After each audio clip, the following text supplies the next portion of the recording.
Bonjour et bienvenue dans votre émission La Minute de l'Environnement.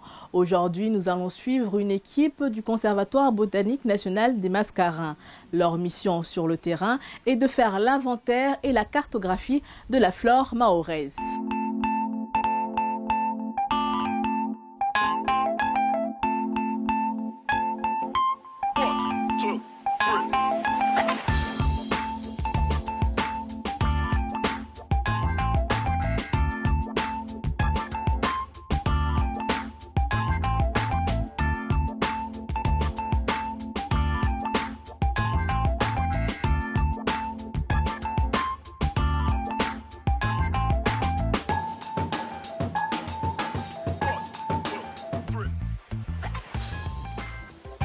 Alors, quelle est votre mission aujourd'hui?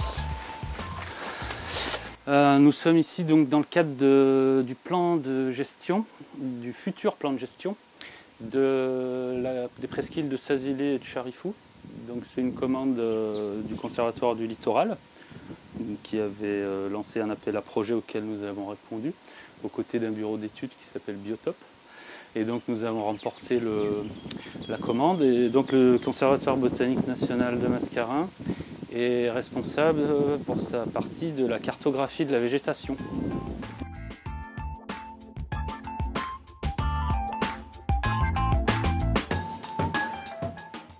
Et là ce qu'on voit aussi, ça c'est un très bel exemple de destruction de mangroves par l'homme. Vous voyez, il reste là quelques palétuviers, quelques vivants encore. Vous voyez tous ceux qui ont été coupés par les hommes. Or la mangrove, on sait aujourd'hui que ça protège des tempêtes, ça protège de la houle les villages, les champs, ça protège de l'érosion. Et puis c'est dans la mangrove que se reproduisent les poissons qui seront ensuite pêchés dans le lagon et qui servent de nourriture. Donc il y a actuellement un plan de gestion des mangroves qui est mis en œuvre par l'ONF. Et un des objectifs, bien sûr, c'est d'arrêter d'abord les coupes de mangroves et de replanter. D'accord. Et ça a été coupé récemment?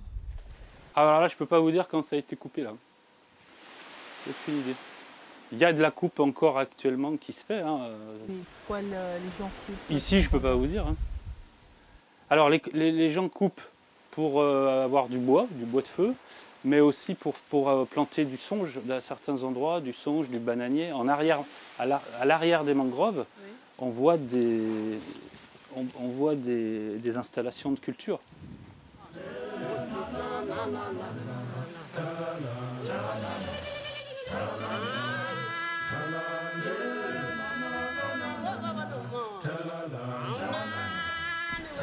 Alors, durant vos recherches, est-ce que vous rencontrez des plantes exotiques? Du coup, pour ce qui concerne la zone de Sazilé, donc pour le travail qu'on fait actuellement, on voit des plantes exotiques comme la plante qu'on voit ici, là, qui est le Gliricidia sepium, qui est une espèce exotique, c'est-à-dire introduite intentionnellement par l'homme, en l'occurrence pour celle-ci, parce que ça peut être aussi introduit de manière accidentelle, pas volontaire. Donc, voilà. Donc il y a celle-ci. On a d'autres plantes qu'on rencontre souvent à Sazilé.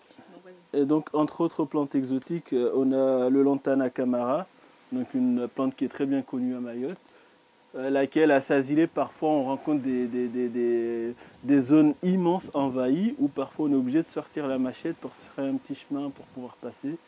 Donc ça fait partie aussi des plantes problématiques pour Mayotte.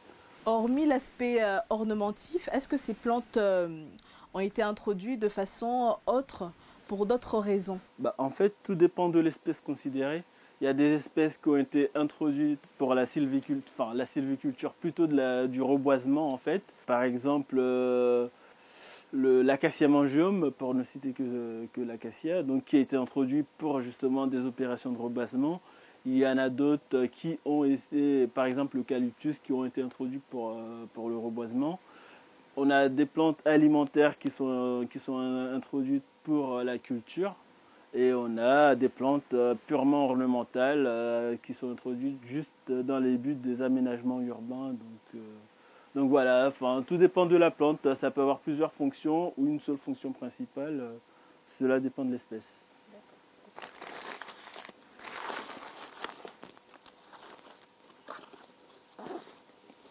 Donc en plus du GPS et du carnet de notes, la machette fait partie de vos outils au quotidien.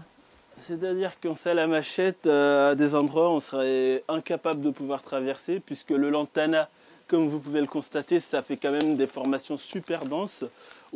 Et puis en plus c'est une plante piquante, donc s'aventurer dedans sans machette, il faut ne pas avoir la machette pour s'y aventurer sans, quoi. Lorsqu'on a la machette, on n'hésite pas à la sortir, quoi. Donc souvent il nous arrive, quand on rencontre du lantana comme ça, de se faire un chemin pour pouvoir passer. Sinon, Abbas et Nicolas, 2 agents du Conservatoire botanique national des Mascarins, vont sillonner la presqu'île sur environ 900 hectares et sur 20 jours pour répertorier la flore existante sur cette zone. Un travail ô combien titanesque mais primordial pour préserver la forêt primaire de Mayotte. C'est ainsi que se termine notre émission. Rendez-vous la semaine prochaine pour un nouveau numéro.